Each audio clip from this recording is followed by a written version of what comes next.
Coming up, ambulance ramping, first quarter state parliament highlights, help still available for flood-affected residents, climate under the microscope, International Women's Day and the National Day of Action Against Bullying and Violence.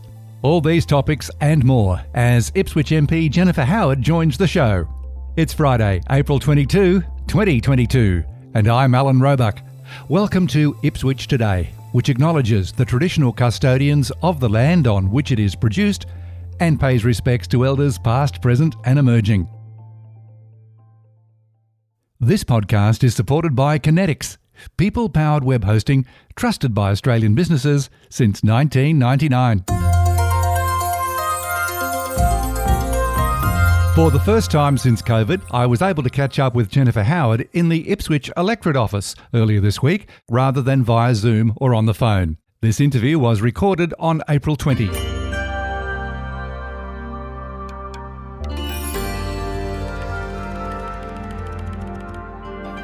Thanks for talking with Ipswich Today, Jennifer Howard. My pleasure. Thank you for having me. The first quarter of the year has absolutely flown by. What have been the highlights from the sitting of Parliament so far in 2022? Well, it was fantastic to be back. We had quite a long break, so I was very happy to be back in the Parliament again with my colleagues. It's been, the first few months of this year feel like 12 months. There's been so much going on with the pandemic, and then we had the floods. So, I hope everyone had a nice Easter and have enjoyed a bit of downtime.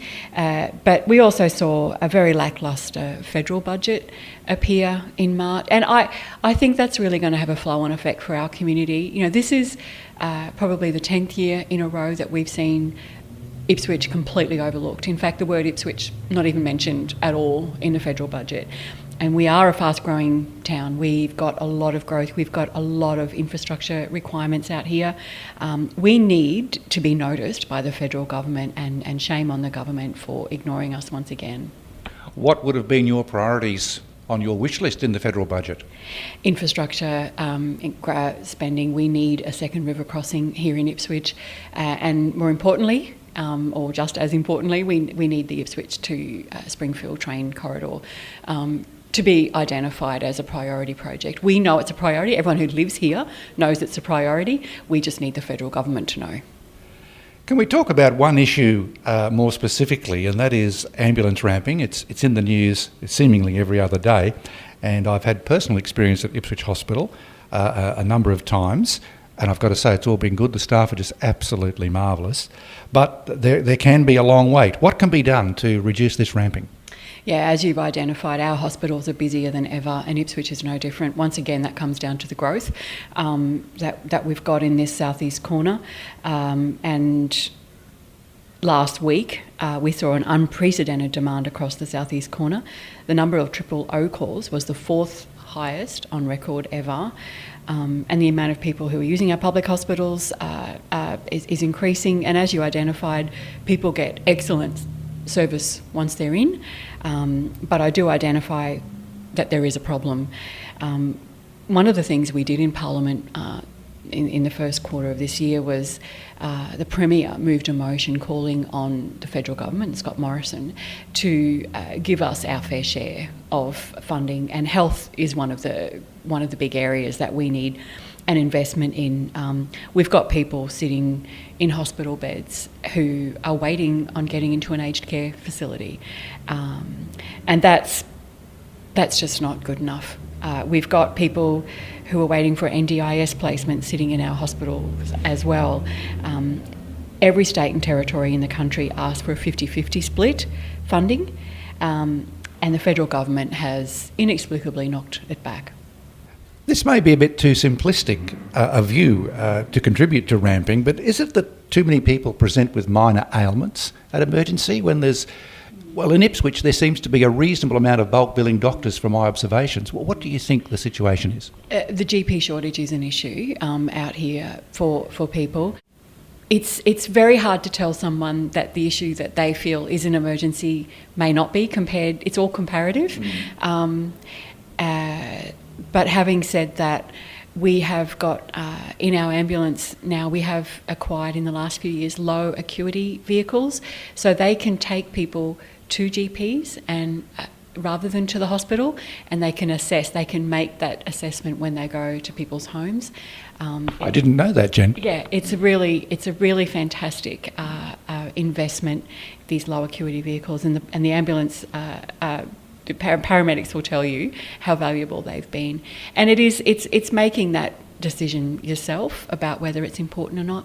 You know, we've got people in the community with mental health issues, and you know, they can become very anxious about a health problem we need to support them through that. Getting the new mental health unit built and having a standalone mental health emergency section is going to really help that a lot as well. Let's turn the conversation to the recent floods, and the flood cleanup will continue for months and years in some cases. Is there help still available?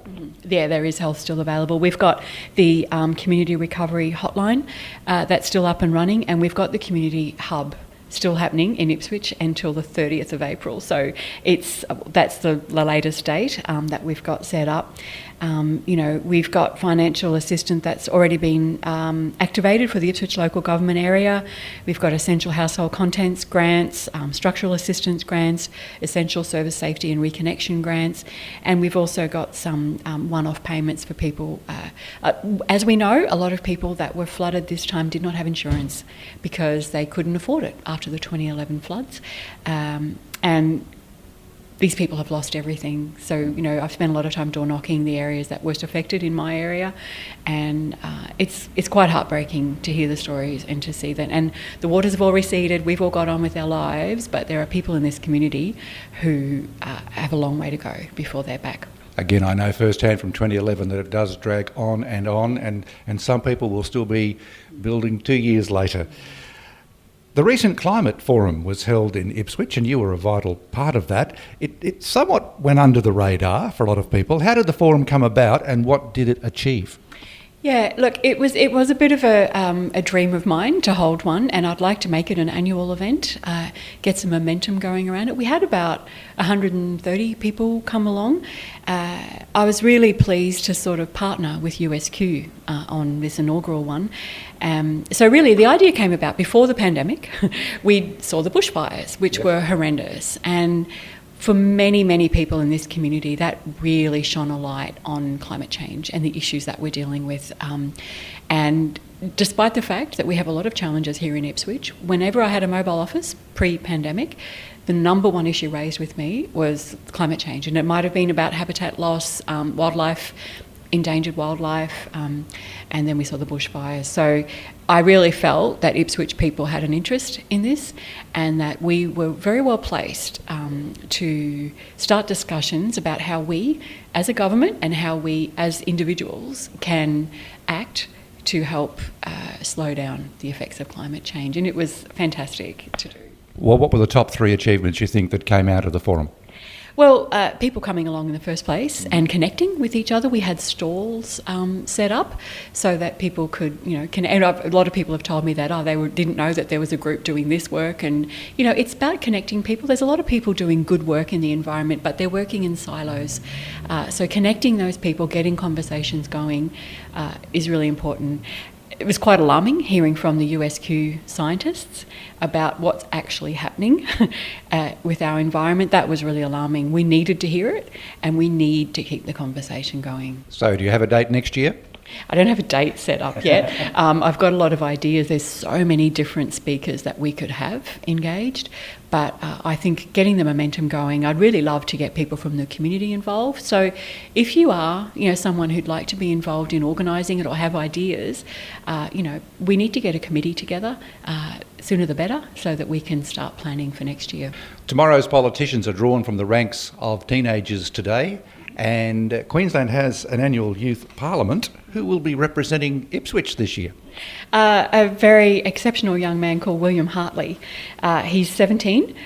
He's been placed as the member for Ipswich, and he's got the portfolio for the prevention of domestic and family violence, housing, infrastructure and transport. He's a wonderful young man.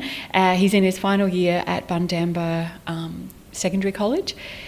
He's founded a newsletter at the school called the Bundamba Post. He's got ambitions to be a journalist himself, and he was recently selected to work with ABC journalists to write and produce a news article on the issues that affect young people in Ipswich. Now, to me, I think back to my high school days, and I'm thinking, was I that attuned to what was going on? And I just find it fascinating and encouraging that there are high school students who are right into how society functions and how it runs. Absolutely. William is a standout, absolutely. We've had some great youth parliament members over the years, and, you know, a common sort of statement that I hear from people is, you know, oh, young people are this and young people are that and it's all bad. But one of the great privileges of my role is I get to meet these young people, and they are exceptional. There is no way in the world when I was that age that I was as switched on as a lot of young people are today. So hats off to them, and hats off to William. He'll do a great job. And for those not familiar with what happens in the Youth Parliament, do they actually get to sit in the chamber and role play fully? They do. It's terrific to see them there. They take it really seriously, and can I tell you, some of the debates are absolutely exceptional. You know, but I think we could learn a lot from them. They behave a bit better than we do too, can I say? Well, that's good to hear. I want to talk about a wonderful group in Ipswich called Ipswich Zonta, part of Zonta International, and each year they celebrate International Women's Day, and this year Vanessa Fowler was the guest speaker. That would have been a bit of an emotional morning. Vanessa does a fantastic job of presenting.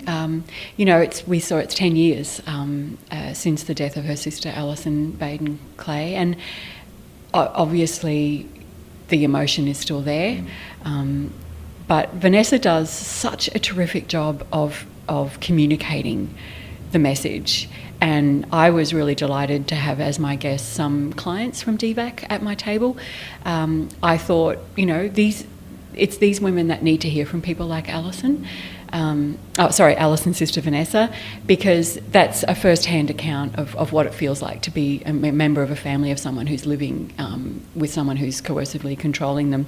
It really is it's always a good event, the International Women's Day event, the Zonta breakfast. We always have speakers that leave me thinking, you know, going away thinking hard about, you know, what we can do better and what the issues are out there. But Vanessa's work has had a really big impact on combating domestic and family violence in this area, and she's playing a really pivotal role. Another very important cause observed last month was the National Day of Action Against Bullying and Violence. It's an issue you have very strong views about. Well, I do, and I think everyone does. You know, people I talk to feel really strongly about this issue, and it's the 12th year of the National Day of Action Against Bullying and Violence, and, you know, we all have a responsibility to call it out when we see it. And this year's theme is kindness culture, which I can't stress strongly enough. You know, one of the things that we've been all community leaders have been calling on people is to be kind, you know, to our hospitality workers. You know, through the pandemic, it's been a really tough time for many of us, and a little bit of kindness can go a long way, and we have to stop seeing kindness as a weakness in people in our community, and particularly in our leaders. It takes a lot of courage to be kind at times, and a lot of strength, and I think it's something that we need to have a big focus on. Just to wrap up our conversation, you've been very busy attending a lot of social events of late, including local schools and churches. What have been the highlights there? Well, the first highlight is the fact that we can do this again after 2 years of, you know, dealing with the pandemic. So it's just wonderful to get back into the community and see what's happening. At Silkstone State School, they're building a brand new outside school hours care building, and we were able to officially turn the sod there. This is going to expand their program, and they do a fantastic job at that school. So many people I talk to in this community have been to Silkstone School themselves, or they've had, you know, generations of their family go there. Construction's going to be completed in early May, so they've started it, and it's going to be finished before we know it. Ipswich Central School have had more than 100 solar panels installed on their rooftops, and we heard the announcement yesterday from the Education Minister about every single classroom now in Queensland is air-conditioned. through that program. So air conditioning in schools, solar panels on the roofs, big priorities for us as a government. And at Ipswich State High School, which actually isn't in my electorate, it's in my esteemed colleague Jim Madden's electorate, but he was unwell at the time, so I was able to represent the Minister at the official opening of their new $1.35 million synthetic sports field. State of the art, beautiful, beautiful field. It was great seeing the kids playing on it when I was there, and it means that we can have futsal and games like that played on this fantastic new surface. So, yeah. On that note, Jennifer Howard, thank you so much for talking with Ipswich today. Thank you so much. Thanks, everyone.